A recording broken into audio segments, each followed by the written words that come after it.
Hey, New York City, don't miss your favorite E Street drummer, Max Weinberg, bringing his live show to Huntington, Long Island. One night only, Saturday, October 26th at the Paramount. Tickets for Max Weinberg's Jukebox on sale now at Ticketmaster.com. More info at ParamountNY.com.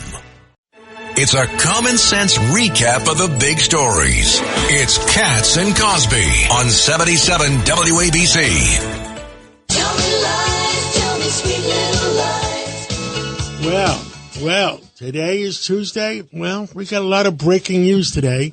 I just had a call from a friend of mine, John Solomon in Washington, and he's going to be calling in a few minutes. He's got some bombshells today, John. Bombshells. January 6th. And some of the lies surrounding it. First, what is the truth? And that's what we're trying to ascertain. What is the truth? We have what Nancy Pelosi said. Should we play that first since we have it? Yeah, why don't we play Let's that? play Nancy Pelosi, which she originally said about a few weeks ago about January 6th. Why weren't the National Guard there to begin with? They thought that they had sufficient No, resources. there's not a question of how they had, but they don't know. They clearly didn't know, and I take responsibility for not having them just prepare for more.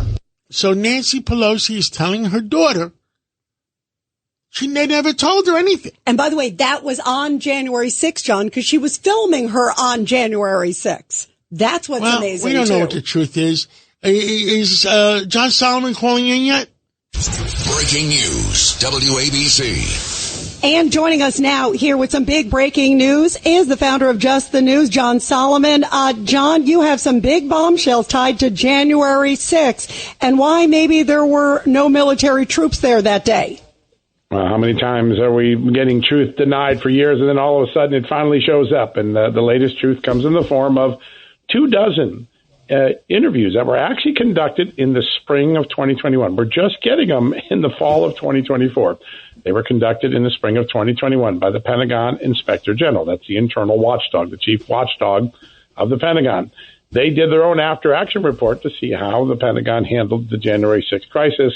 What they learned was really shocking. First off, confirming earlier reporting that actually Just the News did in 2022. In fact, I was on WABC when we did it. Donald Trump, the president, did in fact tell his Pentagon leadership 3 days before January 6th, please do whatever it takes to keep the U.S. Capitol safe, including deploying as many National Guard or active duty troops as you need. He gave prior authorization to the deployment of National Guard and active duty troops. The most clear indication of that, there's several interviews where that comes up, but the former chairman of the Joint Chiefs of Staff, Mark Milley, he says it really clearly. He says, this is exactly, I'm going to give his exact words. The president says, hey, look at this. It's going to be a large amount of protesters coming in here on the 6th. Please make sure that you have sufficient National Guard or soldiers to make sure it's a safe event.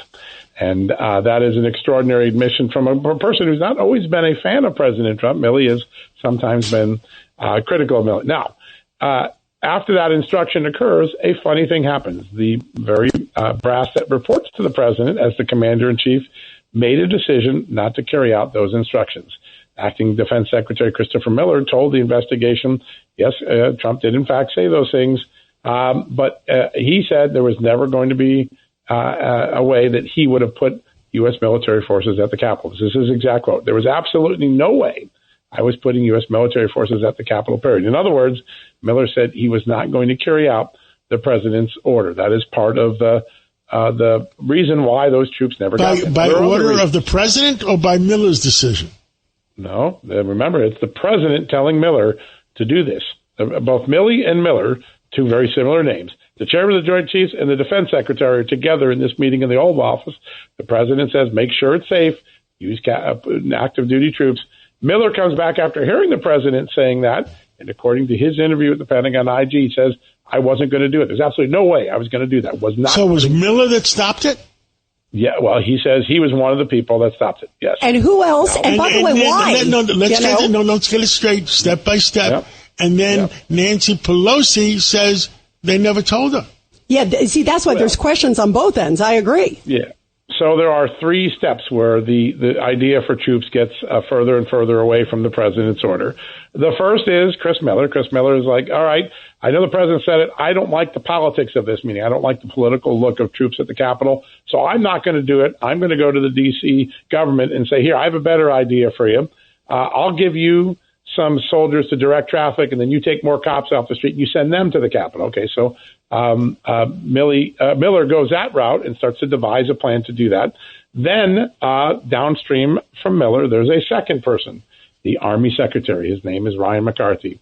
And Ryan McCarthy, according to the District of Columbia Police Chief, he calls me and says, I'm just not going to give you any troops at all. I don't want troops at the Capitol. I don't like the optics. We're not doing it.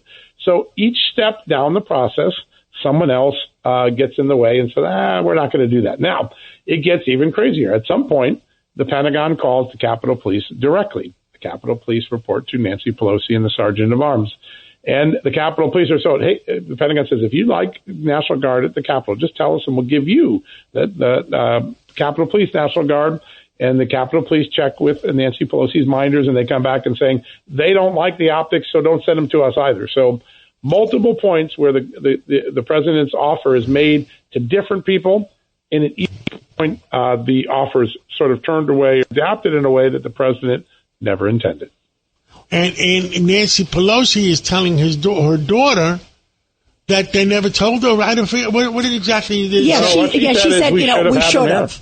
Right. Yeah, so the question that John's asking is what did Nancy Pelosi know or not?